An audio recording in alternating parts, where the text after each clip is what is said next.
What are the essential ingredients of the fear of God?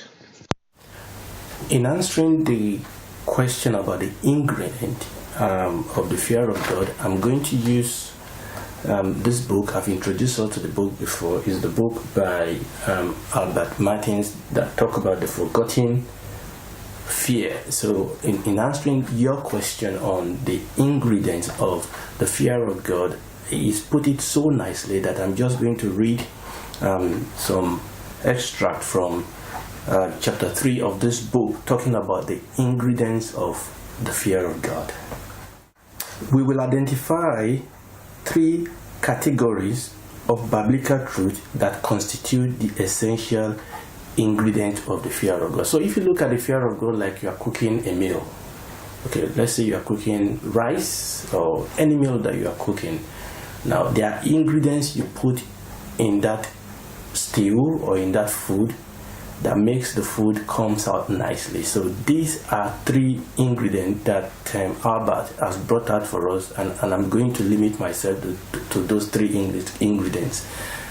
I will think that there are more, but we'll limit ourselves to these 3 ingredients. So he listed 3 of them, and I think these are really, really foundational. The first ingredient is to have a correct concept of the character of God. That's our first ingredient. The first ingredient of the fear of God is, in other words, without these 3 ingredients, we cannot have the fear of God. Number 1 ingredient is a correct concept of the character of God. Number 2 ingredient is a widespread sense of the presence of God. So number 1, character of God. Number 2, presence of God. The third ingredient is that we must have a constant awareness of our obligations to God. So these 3 ingredients, when we have these 3 ingredients in our Christian life, then we will work in the fear of God. So I'll go through them again. Correct concept of the character of God, widespread sense of the presence of God, and then have a constant awareness of our obligation to God. So let me quickly run through reading some extra from his book here. Let me run through each one of them. Number 1, correct concept of the character of God. Anyone who sees God as he is must fear him. And we've gone through the example, and I'm not going to go through that. We've mentioned the example. Remember, in previous answer to your question, we got through the example of Moses, Isaiah. We've gone through the example of John the Baptist, that when we see God as he is, so when we have a correct concept of the character of God, we will fear him. Fear is not something we need to put on. What we need to do is to know God as he is. This implies that the correct concept of the character of God are indispensable element in producing the fear of God. When we see God, the problem is that the God that is being preached from our pulpit most of the time is not the true God. People say they don't believe in God. Before you start arguing with somebody that said he or she doesn't believe in God, the first question is, what type of God then don't believe in? Because oftentimes a lot of the God so-called that people say they don't believe in are not the true. It's not the true God. Okay, so we need to understand when people say I believe God or I don't believe God, what type of God are they talking about? And also, unfortunately, a lot of the preaching we have in our churches today almost present God as a God that is, a grandfather that just wants to give you a good time, that lives for your comfort, a platonic God, a God that will not rock the boat, a God really who is a genie in the bottle. Is that God? Does God wake up and revolve around us? And this is some of the picture of God that we have today. One of the greatest problems in our days is that we have in great measure lost sight of those aspects of the character of God that are calculated to produce his fear. Unfortunately, oftentimes people don't preach the full gospel. We have our pet topic in the Bible that makes us feel good. Oftentimes the problem is that if we don't preach the full gospel, then we don't know the full God. All right. There are aspect of God's characteristics that produces fear. For example, His majesty, His immensity, His holiness, His unrivaled sovereignty as the reigning monarchy of the universe. We can talk about the mercy of God, the grace of God, the goodness of God. And really, when we preach about those character of God, when we preach them rightly, against His other characteristics like His holiness, His wrath, His immensity, His eternity, His omniscience, His omnipotent, when we preach all the characteristics of God, it will generate the fear of God in our life. In our day, many have lost sight of this aspect of the character of God. Therefore, we have greatly lost the experience of the fear of God. I will keep reading.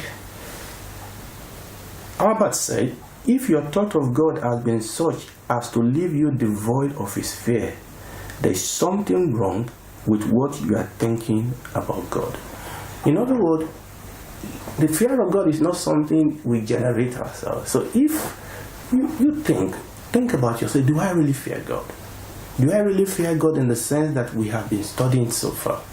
And if you honestly don't fear God, you remember what we've said, go back to the previous answer, talking about what the fear of God is.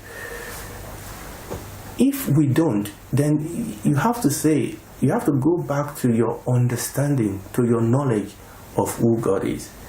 If my thought of God has been such as to leave me devoid of His fear, there is something wrong. Maybe I have created a God of my likeness. Maybe I have a God who is an idol. Maybe I have the Bible talk about people that have an itching ear. They heap for themselves teachers that will tell them what they want to hear.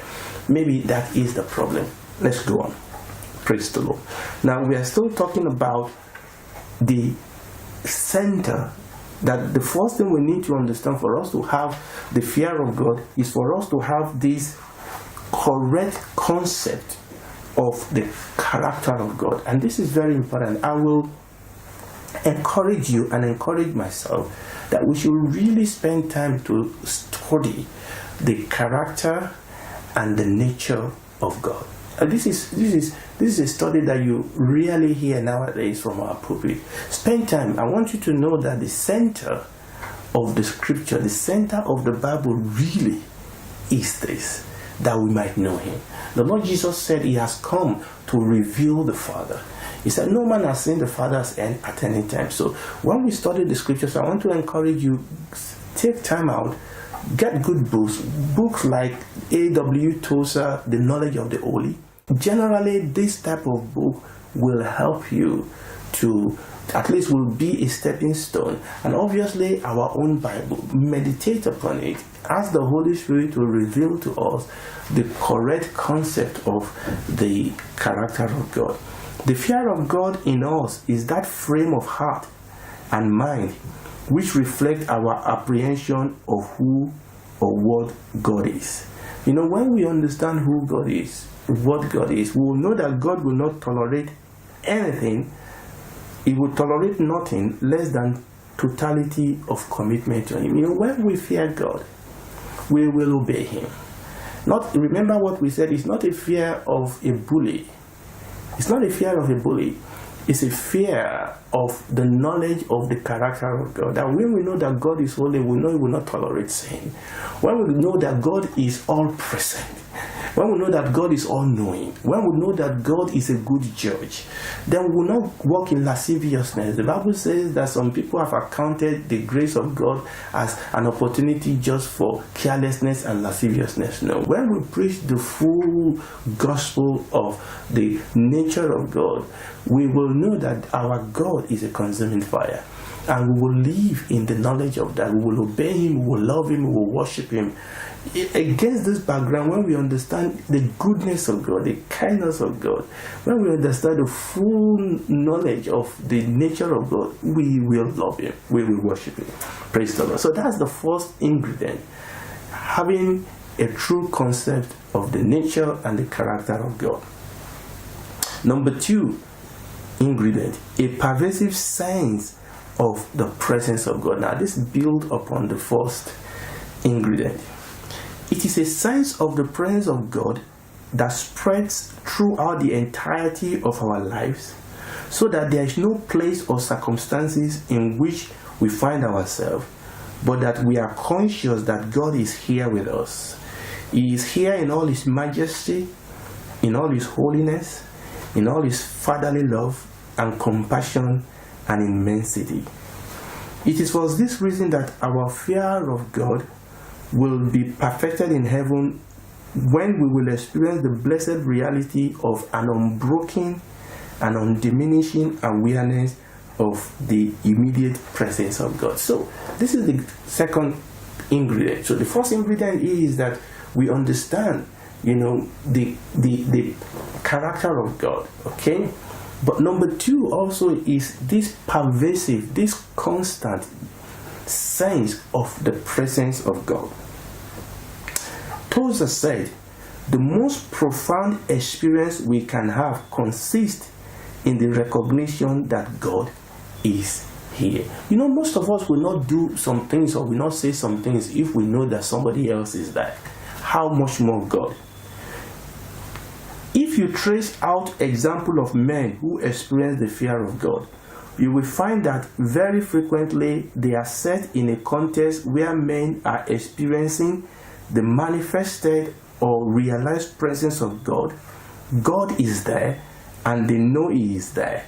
They know that they are in His presence, a realization that moved them to fear, that moved them to the fear of God. And we can give example Moses, Jacob. I've gotten the example of Isaiah. When we have this experience, when we have this pervasiveness of pervasive sense of the presence of God, then we will fear Him. If I am living in the sense of the immediate presence of this great God, I will be reluctant to defy the directive of His holy commandments and laws and offend Him to His face. Isn't that true? I mean, even in our natural example, children that disobey their parents will do it behind their back. Okay, that is not, yes, it is true that is not the ideal reason why we obey God. Remember, always take everything together. We are only talking about the fear of God. Obviously, you have to talk about the fear of God within the background of the love of God, the grace of God, and things like that. But we're just looking at this, that if I am living in the sense of the immediate presence of this great God, this loving God, this great, gracious God, this good God, this powerful God, this God that is a God of justice, if I am living in the sense of the immediate presence of this great God, I will be reluctant to defile the directive of His holy command. Many of the sins we commit will be prevented or stopped by simply the presence of another human being, much more by understanding that God is there. And the God that is there is a God that will also give us the power and the grace and the anointing to obey Him. Now, let's move on to the last ingredient, a constraining awareness of our obligation to God. A constraining awareness of our obligation to God. So the third essential ingredient of the fear of God is this constraining awareness of our obligation to God. In other words, to live in the fear of God is not just to know who He is and that He is here. It is also to recognize that in any circumstances in which I find myself, the most important issue is my present obligation to this great God who is here. Now, this is very important. We must have all these three ingredients together for us to have the fear of God. Our primary relationship is to God, and all other relationships are determined by and are to be interpreted in time of our relationship to Him. Remember what we said about the fear of God actually casting out the fear of men. When I fear God, then every other relationship have to be with respect to my relationship with God.